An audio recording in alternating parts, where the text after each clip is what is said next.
Banana smoothie చేసుకోవడానికి దీంట్లో కొన్ని బాదం నానబెట్టిన బాదములు, కొన్ని క్యాషూ నట్స్, బనానాని కట్ చేసుకుని కొంచెం షుగర్ హనీ ఏది ఉంటే అది అవైలబుల్లో ఉన్నది వేసుకొని కొన్ని ఫస్ట్ మిల్క్ పాలు వేసేసుకొని గ్రైండ్ చేసేసాలి. ఇలా బనానా స్మూతీ బనానా షేక్ మీద వేసుకోవాలి.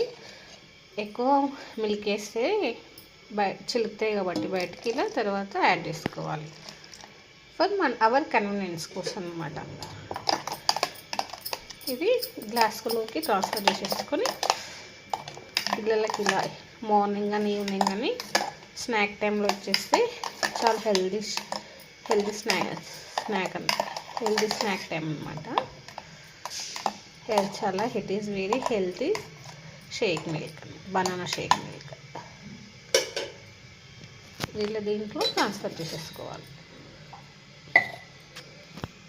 ఇలా గ్లాస్లోకి ట్రాన్స్ఫర్ చేసుకోవాలి banana smoothie shake. It is very health for childrens or ours also, elders also. ఇందులో